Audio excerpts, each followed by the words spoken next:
এ কি, কে তুমি? আর এভাবে আমাদের বাড়িতে ঢুকে ঘর মুছছো কেন? দাদা, আমার মা খুব অসুস্থ, তাই কিছুদিন কাজে আসতে পারবে না। তাই কদিন আমি আপনাদের বাড়িতে কাজ করব। তুমি তুমি কে? তোমাকে তো আগে কখনো এখানে দেখিনি। এসব কি হচ্ছে? আর তোমার মা যে আজকে আসতে পারবে না সেটা আমাকে আগে জানায়নি কেন? রাহুল, কি হচ্ছেটা কি? ওনার মেয়ে তো এসেছে কাজ করতে। তুমি সব কাজ করতে পারো তো?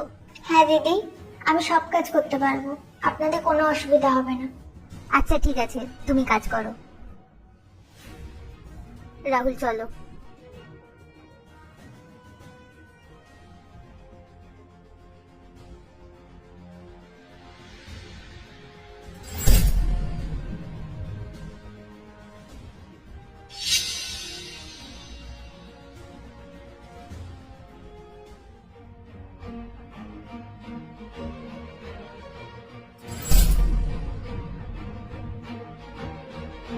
এই মেয়ে, তুমি এখানে বসে কি করছো?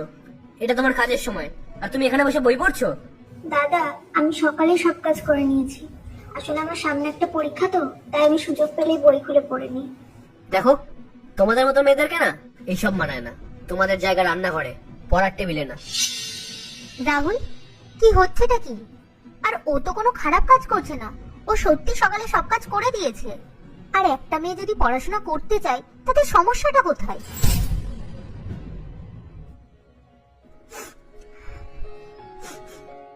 স্নেহা, তুমি কষ্ট পেও না, আসলে তোমার দাদা একটু এরকমই। দিদি, আসলে আমি ইউপিএসসি নিয়ে পড়ছি, সামনে আমার পরীক্ষা, তা আমি বাধ্য হয়ে সুযোগ পেলেই পড়তে বসছি। কি? তুমি ইউপিএসসি পরীক্ষা দিচ্ছ? আমি বিশ্বাসই করতে পারছি না স্নেহা, যে তোমার মতো ঘরের মেয়ে এত বড় স্বপ্ন দেখতে পারে। আমার দৃঢ় বিশ্বাস তুমি নিশ্চয়ই একদিন বড় কিছু করতে পারবে। এই স্পিরিটটাই দরকার। তুমি পড়ো, আমি তোমার পাশে আছি। ধন্যবাদ দিদি। ঠিক আছে।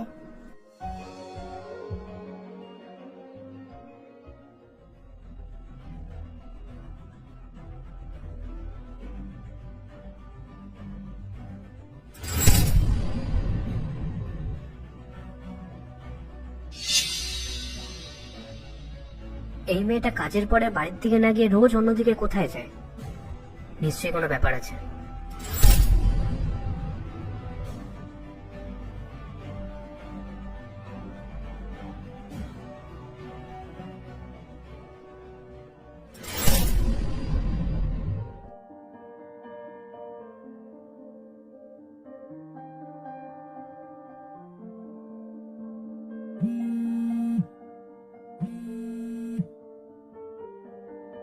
হ্যালো স্নেহা মা, তুই এখনো বাড়ি কেন আসলি না?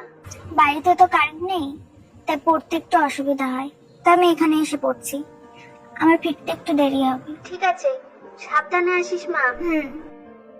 এতদিন আমি এই মেয়েটার চরিত্র নিয়ে সন্দেহ করছিলাম, অথচ ও তো নিজের ভবিষ্যতের জন্য লড়াই করছে। স্নেহা, স্নেহা। হ্যাঁ দিদি, বলো। স্নেহা, তুমি ইউপিএসসি পরীক্ষার প্রস্তুতি নিচ্ছ, তাই না? হ্যাঁ। এই নাও, এগুলো তোমার জন্য। এগুলো দিয়ে ভালো করে পড়াশোনা করবে এবার। দিদি, সত্যি এগুলো আপনি আমার জন্য কিনেছেন? হ্যাঁ, এগুলো তোমার জন্য।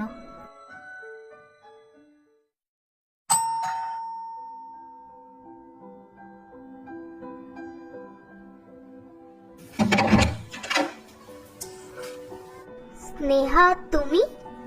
হ্যাঁ দিদি, আমি ইউপিএসসি পাশ করেছি, এখন আমি ডিস্ট্রিক্ট ম্যাজিস্ট্রেট। কি? স্নেহা, ভেতরে আসো।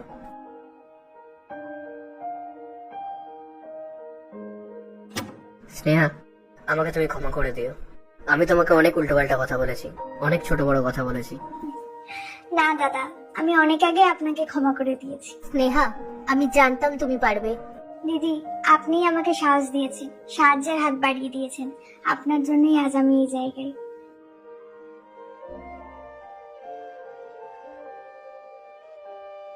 স্নেহা, সমাজ যদি তোমার মতন মেয়েকে সমর্থন করে না, তাহলে অনেক স্বপ্ন সত্যি হবে।